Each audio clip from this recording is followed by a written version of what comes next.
With ICC Assistant to Counsel, Attorney Christina Conti, who joins us today on Morning Matters. Magandang umaga sa'yo, Attorney. Thanks for being with us. Morning, Gretchen. Okay, tell us about this decision of the ICC. All 18 judges junked the plea of the Duterte camp and tagged it as wrong, untenable, and dilatory. Help us understand the decision.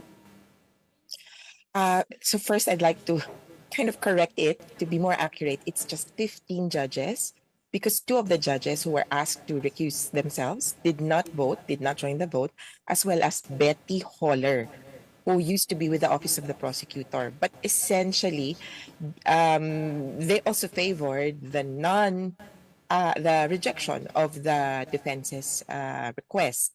The request actually asks the judges, two of the judges, to mandatorily disqualify themselves in a sense, because the defense already lost the first request, which was for the two judges to voluntarily excuse themselves. The two judges said, well, no, because there is no indication of bias. Now, again, in this question for mandatory disqualification of the judges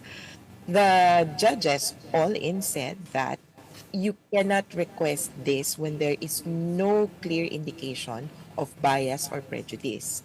And when you think of this would be probably statements outside of the proceedings, previously made publications, etc. But it is clear that the judges have not shown this kind of bias outside of the courtroom. The only quote-unquote bias that they seem to have made was during the same proceedings. Earlier, I think this was in 2021, they were asked to determine if the Philippines can proceed from preliminary examination to investigation. So in a sense, they were ruling, and the defense says this, on an earlier issue that also talks about jurisdiction. However, the judges said, no, it isn't exactly a ruling on jurisdiction. They just decided that there is enough basis to proceed with investigation. And although the issue of jurisdiction seems to be implied, it was not directly questioned. And so these judges, you cannot say that they have already prejudged the issue of jurisdiction. So this time around, they will finally decide in certain terms on the jurisdiction of the ICC. Yes, because at that time, these points were not in question. In fact, they were talking about the withdrawal of the Philippines from the ICC, but because this was a collateral issue raised then, it was not squarely passed on. It was not the main issue, it was just a secondary issue. And while it was kind of mentioned in the decision, it was not the actual issue that was decided by the judges at that time. If the Philippines rejoins the ICC at this point, because that idea is being floated around by the administration, do you think that will solve the jurisdictional issue, or is it still different because of the time that is being investigated? The latter. So it will not solve the jurisdictional issue or question in the Duterte case, because it talks about the time when the exercise of jurisdiction was when the exercise of jurisdiction was triggered. They're arguing that the investigation opened only in 2021 when we had left the court or withdrawn from the Rome Statute in 2019. Omitting that in 2018, the ICC had already opened a preliminary examination. So if we're talking of a generic investigation, the ICC has been looking into the case, into the Philippines since 2018. But if we're talking about the investigation as a proper stage, then we would admit that it only happened in 2021. But for us, if we rejoin the court, forward-looking, it will only be prospective and will only probably in this case take in the concept of cooperation, not the exercise of jurisdiction. We will have jurisdiction at the time that we become a member of the court again, and therefore the court can pursue cases for crimes committed after we become a member. So So that would be 2025 onwards if we do yes, decide to join again. 2025 for crimes committed 2025 onwards. We've already lost the chance to prosecute whoever for crimes committed between 2022 until now. Okay, but what would the incentive of the government be to take that route if that can be just turned around again in the next administration? Do you see us going that trajectory? Well, could be, but it would appear would be one of the first countries to dilly-dally and to be wishy-washy about it. Member ba kayo o hindi ba?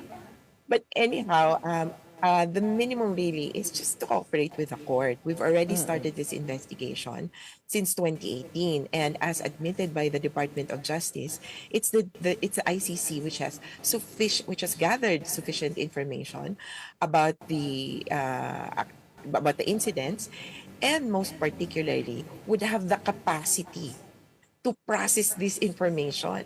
To be frank, I kind of disagree with the Department of Justice that they've already lost the information, they don't have the evidence. It's there. It's all over these agencies. The Department of Justice, even the House of Representatives would have information. The PNP, they're just not cooperating. They're just not focusing. In fact, whatever information we may have given to the ICC must have come from these offices. It's just that we painstakingly collected and concentrated on particular issues or incidents. And so the ICC has the capacity to process, to analyze this information, considering their experience in other cases as well. So maybe with the Department of Justice, with our investigation system, we're just not at that level where we can grasp the concept of crime against humanity. For the ICC, it's easy for them because they see the contextual elements, etc. The Department of Justice has a lot of training on this, I know. But it's entirely different if you're training on paper and something doing and to doing it on the ground. So I would defer to the ICC really if it comes to an investigation on crimes against humanity, war crimes, and so forth. We did ask about that. We had NAPOLCOM Vice Chairman Ralph Calinisan here. We also had General Torre here. And they say they're willing to cooperate. I mean, every time we ask them, sinasabi nila, pumunta lang doon. And kung anong kailangan, ibibigay nila. So you mean to say they haven't been cooperating? Well, it could be because it's the Department of Justice that's in charge of the investigation. It's not their, technically, it's the PNP. But they've failed on this task ever since. To be technical about it, the prosecutor will just collect information from the police. The NAPOLCOM comes in because you could refer administrative cases to it. So the thing is, what kind of information should we collect? Which cases should we talk about? So that kind of processing, it would come to the Department of Justice. And I think, to be frank, at one point, the PNP declined to give documents.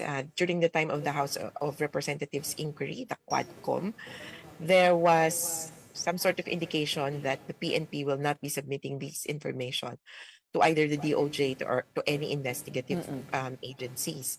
They did submit some, but not all. What cards could they be holding close to their chest? I mean, anong impormasyon itong dinatago nila o ayaw nilang ibigay? At anong impormasyon ang meron sa ngayon na naisumite na sa ICC? What information they might have, I don't know exactly and what exactly that they're holding, but for the ICC and for a case of crimes against humanity, it would be important, one, to submit police reports and to check if these police records accurately reflect the incidents. What we do is ask for the victim's narrative or the point of view of witnesses and juxtapose those two narratives.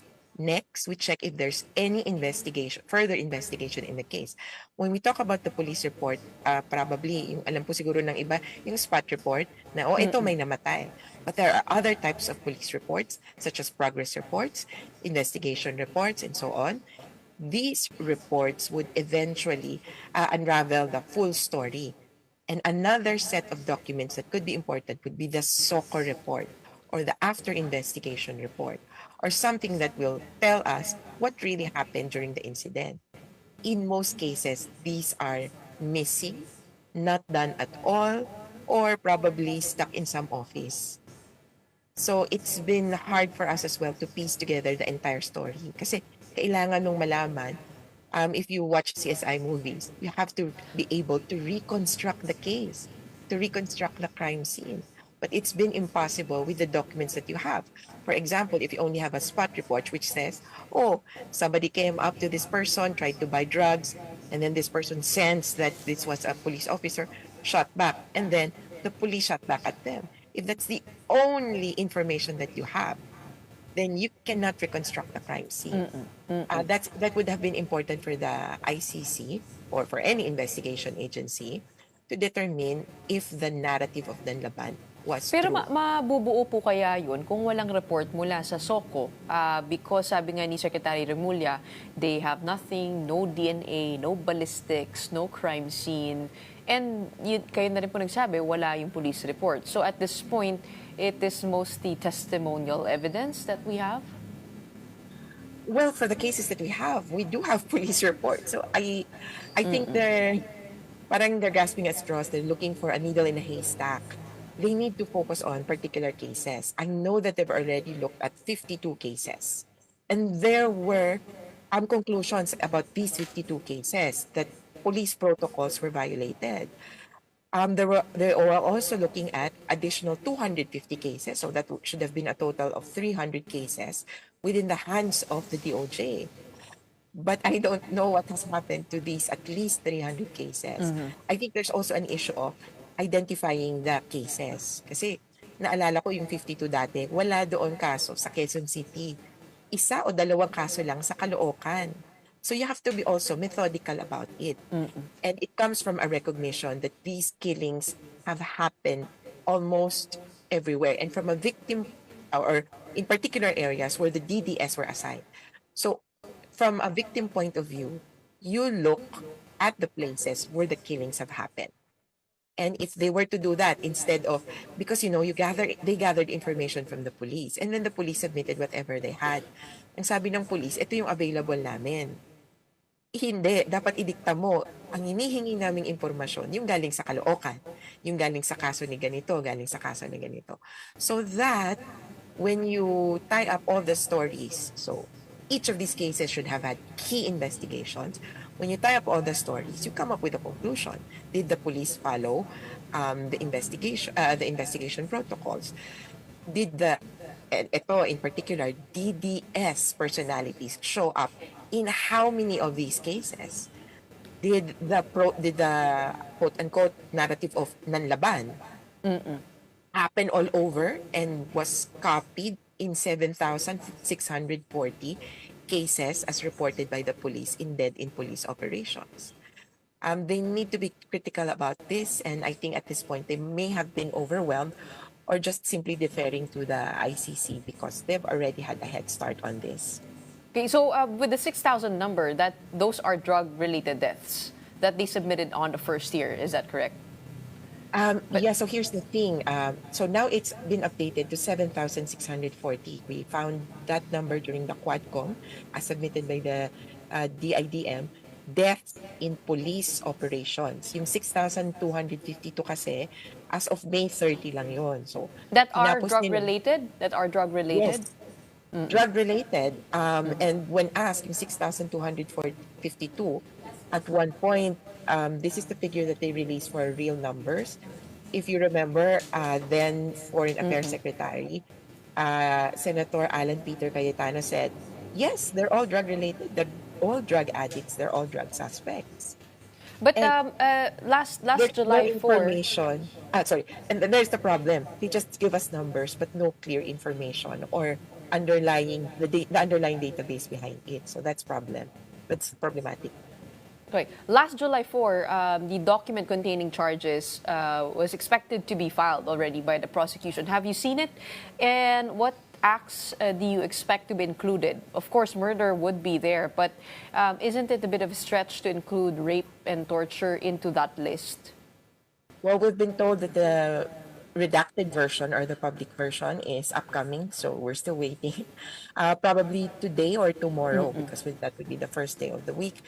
Um, it not too far off to include the other charges, including rape and torture.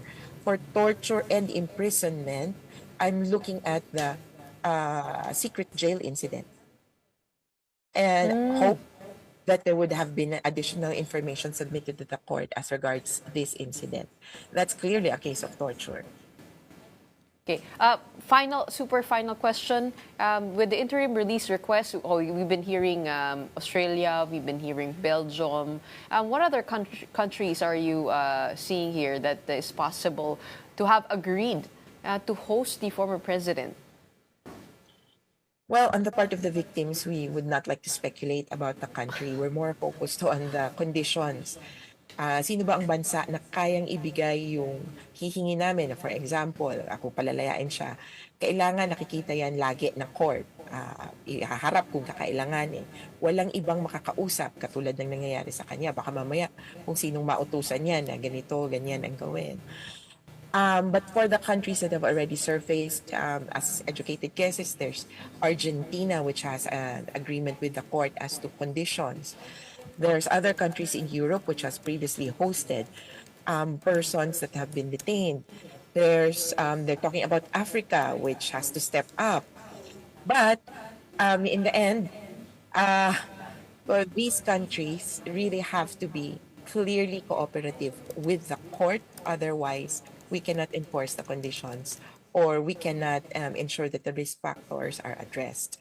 But for us, hintayin na lang kaya ni Duterte yung September habang nasa loob ng detention facility. Total, 3 months na lang or ilan na lang, July o 3 buwan na lang. Oo, payat na raw siya, no? Yun ang huling update sa kanya. I mean, are you hearing anything on that end? Duterte. Well, we're concerned as well because we would want him alive for the trial. Kaya lang ang narinig ko din namin, payat na kasi hindi daw maka-adjust doon sa either 1, weather, or 2, pagkain. Yung weather ngayon, medyo mainit na. So kung before, malamig, ngayon mainit-init na. Itong hindi pagkain, he could very well ask for rice. And I think I heard one time that the detention facility can cook rice as well, kumbaga the Filipino way already. Kaya hindi ko alam kung kumbaga bakit pumapayat or anong kailangan gawin, pero we wish him all the best. Well, we shall await for the confirmation of charges hearing this coming September. But before that, the jurisdictional issues and the interim release request to be settled. But for now, thank you so much. We have ICC Assistant to Counsel Attorney Cristina Conti giving us updates on the latest from The Hague.